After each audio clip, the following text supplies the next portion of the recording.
And welcome back. Today we are flying out the goofy ass XF5F. And you might think, well, the XP-50 is pretty good. This thing looks like an XP-50 with extra chromosomes. This thing must be good as well, right? Well, the issue is it actually has a lot more chromosomes and it does hinder the performance quite a bit. It's definitely not bad and it's pretty funny to fly because it's only at 2.3 and you're not gonna be facing too many experienced players. It's not the best plane. It's definitely unique. Unique in the way that its model probably says that it's pretty special. And then the guns. When you look at the front of this plane, just like right there, it looks a little bit like an inbred bulldog. Or whatever dog it is, the inbred dogs that like with the teeth sticking out. That's basically what it looks like when you look at this thing from the front.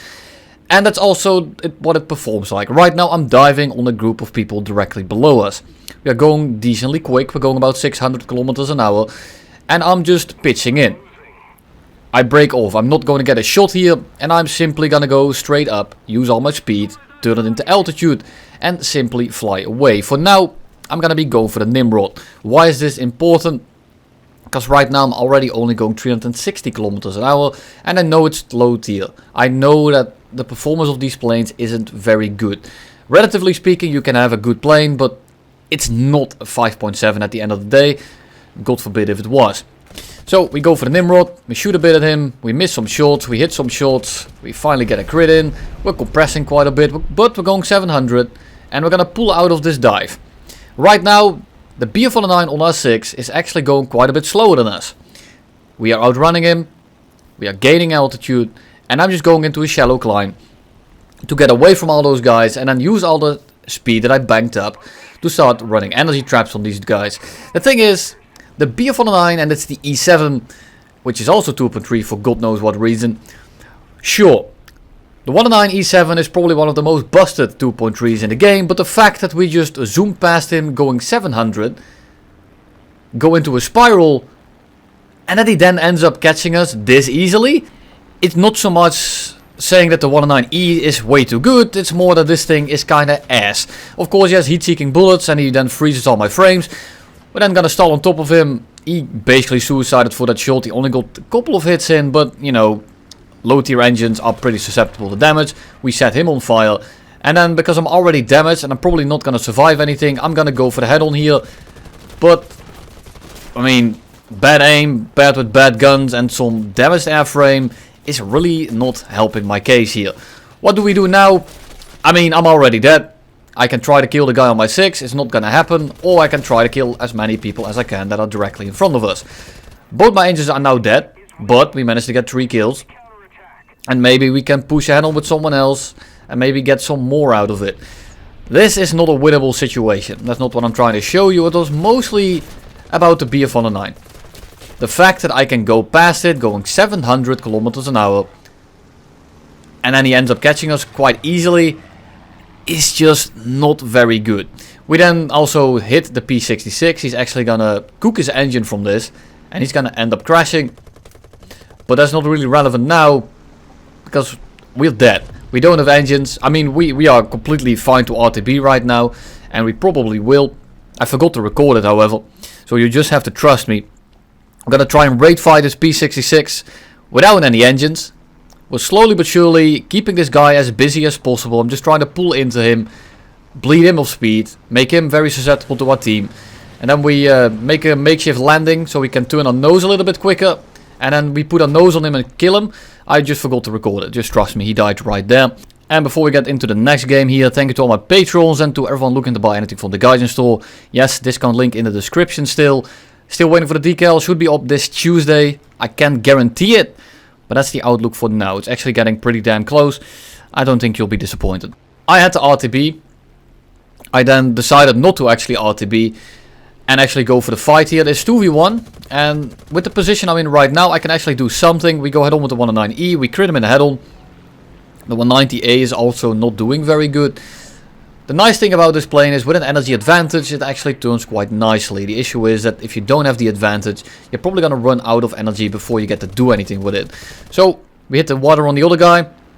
He starts turning. I'm going to continue on for the 190A. He's right in front of us.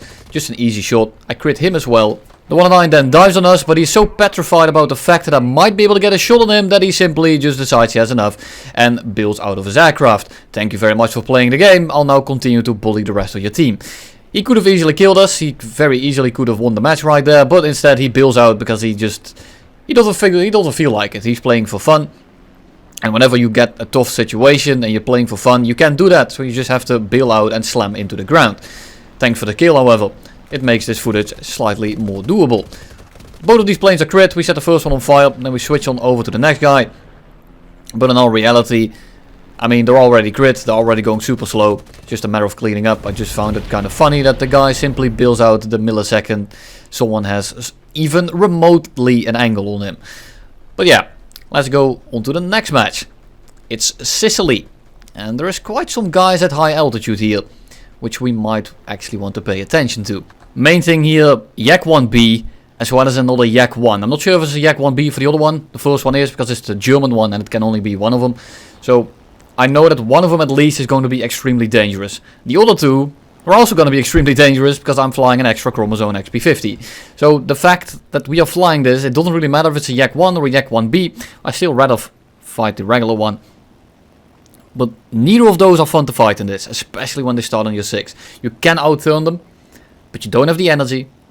You don't have the top speed and you don't have the climb rate. And you can tell that all these guys are kind of going for us, but mostly that guy on the left right there, Mr. Fist or whatever his name is.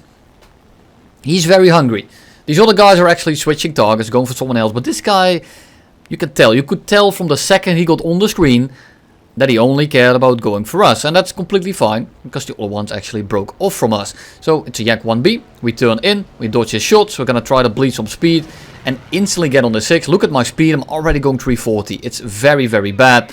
The thing is, we turned quite a bit tighter, at least for now. And he turns right back into a gun. So what do? We put a nose on him. And we put our misformed teeth mouth right onto his cockpit. We missed the first burst, but then he decides to go downwards, which is a very big detriment to him. Because I can actually outturn him in this kind of metal, because energy isn't that important when you go downwards. It's actually kind of hindering him, because he ends up in front of us.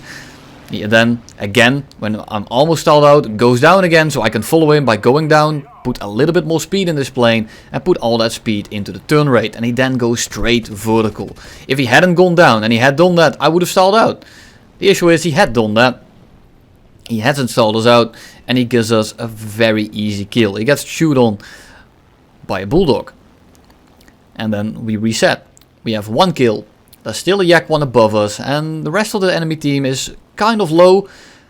But the Yak-1 above us is somewhat alone right now. He's not really engaging anyone. At least he's not engaging us. He's going for the bomber. So it should buy us a little bit of time. And the RE-2001 is pitching up straight for us. And even though this thing doesn't have the best climb rate or the best speed, and neither does that thing, and he has been pitching up for us for like a good kilometer or so. So he's going to be extremely slow, and we do have the nose authority, and we do have the turn rate to just pull into him. I then switch on to the MGs the second I set him on fire to conserve some of the 50 cals.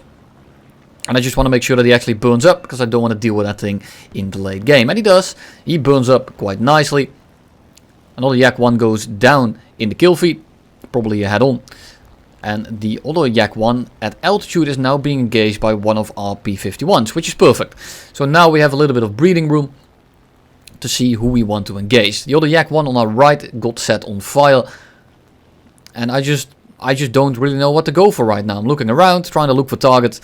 I'm trying to see who is prime target here. Who do I want to take out that I don't want to deal with in the late game? Who can I take out that's even close to us? Who can I even take out in general? That's going to be the first thing. I need to find someone. So I'm just simply scouting the area. And then I decide I might as well go help the P-51 for the main reason that it's very likely that he's not going to be winning that dogfight. So we check his stats real quick. I'm trying to determine if it's a Yak-1 or a Yak-1B by looking at the top of his stat card. If he has flown it a lot, because sometimes you run into these level 100s that fly the same plane over and over and over again until they get like 2,000 kills in the damn thing. And if you then see Yak-1, you check his stat card and he has 2,000 kills in the Yak-1 and 1 kill in the Yak-1B, he's probably going to be flying in a regular ass Yak-1. And I've been saying Yak-1 about 20,000 times this game already. I'm going to try to stop after this. The issue is that there's going to be more after this one. So the Yak-1, there we go. I'm already starting. The Yak-1 is already in front of us. He's dogfighting, but he's going downwards. He's bleeding speed. And he's busy with everyone else. It's a Yak 1B in this sense, in this case. And I'm just gonna dive on him, I'm just gonna shoot at him. And I'm gonna be very damn aggressive, because I'm not so much worried about him. It's 2v1, as well as a bomber in the area. So all I want to do is make sure that this guy actually gets bled of all its speed. And then it doesn't matter who you are, doesn't matter how bad your aim is. The second you put someone in a position where he goes like 200 kilometers an hour, even a level 1 is going to hit the shot. And that's exactly what we try to do here. We just try to pile the pressure on. We have enough people around that it doesn't really matter that if I mess this up, I still have multiple teammates around that can easily wipe him out. And I don't really have to worry about it. 109E7 as well, right above us. He's going to have a very easy time dogfighting the Yak 1B. Especially if he's being pressured by someone else. That's a Z1007 right on top of us. But you know, that's not exactly very scary. But we do have a Spitfire below us, which is pretty scary. And there's also a BF109 directly ahead of us. So who do I want to engage first? In this case, easily the 109. Why? He's on higher altitude, he has more energy, and if I go for the 109 right now, the Spitfire shouldn't be in range because he doesn't have the energy to pitch up for us. So we dodge the guns here. It's a 109F, luckily it's an F2. He does have more power, but I'm still going to put him into a vertical because I'm trying to get him as slow as possible for 2 reasons. I then make it harder for him to run away. I can very easily turn into him. It does put us in a position where he can energy trap us. Luckily, we have a teammate around, so putting him at that very low energy state, same thing as before. Doesn't matter how bad you are probably going to be killing him. I then notice he's pretty damaged. I'm just going to switch on over to the Spitfire. I'm going to let the 109E get his kill, because he crit that guy. He deserves that kill. And I'm just going to go for the Spitfire. I'll have my fight. I get a kill, he gets a kill. We both are happy. Spitfire doesn't have the altitude or the energy to deal with us. And this thing turns pretty well, as you can see with the flaps down. So he is stalled out. We just nose up into him. And again, he gets his head bitten off by the Bulldog. And then we reset, because that 109 is gonna be sitting on the runway for quite the remainder of this game. And then I'm gonna actually complain about not kill stealing that guy. But at the end of the day, it did give us a little bit of better footage. So all is well in the end. The 109 has been sitting over there for quite a while. I've just been cruising with my engines off, basically. And I'm just trying to bait this guy out as much as possible. So even if he wants to go back to his airfield, I should have some room. I should have some options to actually dogfight him somewhat. Because I don't want to be like within AA range before we even start doing anything. I want to make sure that he at least has to run a little bit before he reaches it. I also don't want to run away too far. I've been shit talking this guy for a while here. It's a BF109 F2 still, it's the same guy as before. And he should have a decently easy time energy trapping us by simply not turning, going up, climbing a little bit, going back down. And if he does that 1 or 2 more times, then I am simply boned. And I mean, I'm just going to be put down like an inbred Bulldog. So he's on R6. I don't want to make it too scary for him, so I don't want to push ahead on too quickly. I don't want to scare him off, so I basically want to lure him into a fight. And I'm going to do that by going underneath him. I'm going to bank up a little bit of speed, use that in our fight.